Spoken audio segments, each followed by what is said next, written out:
आज माननीय प्रधानमंत्री जी से प्रदेश की विभिन्न विकास योजनाओं के संबंध में उनका मार्गदर्शन लिया है और जो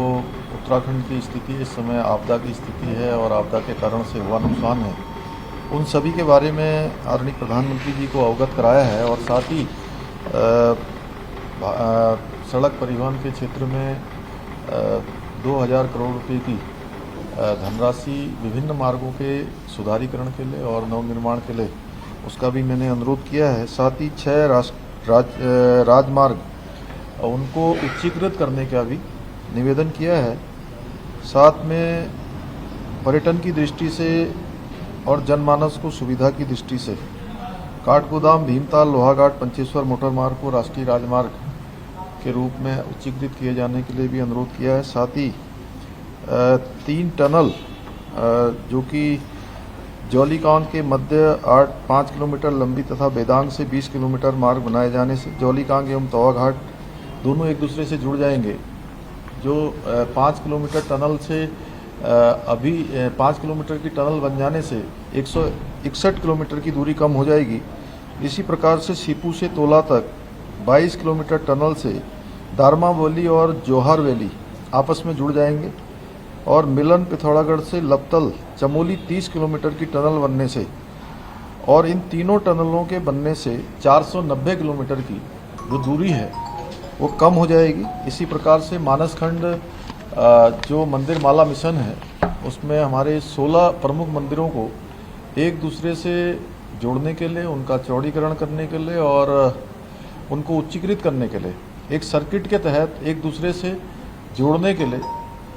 चूँकि बहुत सारा काम राज्य सरकार उसमें कर रही है, जैसे वन भूमि का हस्तांतरण है, इसके अलावा मुआवजा इत्यादि की प्रक्रिया है, उन सबको राज्य सरकार अपने संसाधनों से कर रही है। भूमि अधिग्रहण से लेकर हस्तांतरण से लेकर इसी में 1000 करोड़ रुपए की उस मार्ग को उच्चीकृत करने के लिए 2 लेन के लिए आवश्यकता है, उसका भी मैंने आदरणीय प्रधानमंत्री जी से अनुरोध किया है। साथ में देहरादून में न्यू मेट्रो की स्वीकृति के लिए भी, जिसके लिए हमने पहले भी भारत सरकार से अनुरोध किया, आज आदरणीय प्रधानमंत्री जी से भी मैंने उसका अनुरोध किया है। उसके होने से निश्चित रूप से पर्यावरण की दृष्टि से भी जो है ये अत्यंत उपयोगी सिद्ध होने वाली है और 22 किलोमीटर की लंबाई की ये न्यू मेट्रो जो देहरादून के लिए है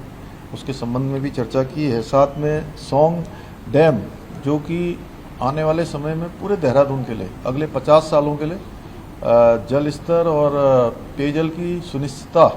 करने वाला प्रोजेक्ट है, उस प्रोजेक्ट के संबंध में भी मैंने निवेदन किया है। साथ में इस साल के अंत में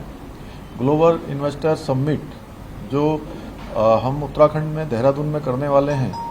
उसके संबंध में भी आदरणीय प्रधानमंत्री जी का मार्गदर्शन लिया है। साथ में इन सब के साथ मैंने आज आदरणीय प्रधानमंत्री जी को उत्तराखंड का जो हमारा उत्पाद है भांग से बना हुआ सॉल उनको भेंट किया, जो निश्चित रूप से हमारे स्थानीय जो लोग अपना उद्यम करते हैं, अपने उत्पाद बनाते हैं, उन सब के प्रोत्साहन के लिए माननीय प्रधानमंत्री जी का हमेशा जोर रहता है। इसके साथ साथ जो मन की बात में उन्होंने बेड़ू के प्रोडक्ट हैं वह भी उनको भेंट किए और इसके साथ नंदा राजजात जो कि हमारे यहाँ की बहुत ही प्रसिद्ध यात्रा है और 280 किलोमीटर पैदल यात्रा अपने आप में 12 सालों बाद होती है, उसके संबंध में जो हमारे ढोल और दमाऊ और नरसिंगा है वह भी हमारी जो विरासत है, हमारी सांस्कृतिक धरोहर है, वो उनको मैंने भेंट किया और उनका धन्यवाद किया है। जो उत्तराखंड के अंदर अनेकों प्रोजेक्ट वहाँ पर चल रहे हैं वो उनके प्रधानमंत्री बनने के बाद प्रारंभ हुए हैं, जो पहले लोग सोचते नहीं थे, उन सब में आज तेज़ी से काम हो रहा है कि उसके अंदर जिस प्रकार के चिन्ह मिले हैं, जिस प्रकार की चीज़ें मिली हैं, वो अपने आप में पूरी तरह से कुछ कहने के लिए नहीं, प्रत्यक्षम किम प्रमाणम, जब वहाँ पर प्रत्यक्ष रूप से उस प्रकार के सभी प्रकार की चीज़ें उसके अंदर दिखाई दे रही हैं, तो निश्चित रूप से उस दिशा में सभी समाज को आगे बढ़ना चाहिए और एक सद्भावना का माहौल बनाना चाहिए। सर, आपके दौरे में यूसीसी को लेकर भी बात हो रही है, यूसीसी की ड्राफ्टिंग की क्या तैयारी है, किस तरह से मंथन होगा यूसीसी तेज़ी से उस पर कमेटी यूसीसी वाली काम कर रही है और सभी पहलुओं का ध्यान रखते हुए यूसीसी कमेटी अपने ड्राफ्ट को कंप्लीट करने की दिशा में आगे बढ़ रही है। जैसे ही हमको उसका ड्राफ्ट मिलेगा हम उसको विधिक रूप से जो भी जरूरी प्रक्रियाएं होती हैं उन प्रक्रियाओं को करने के बाद उसको लागू करेंगे।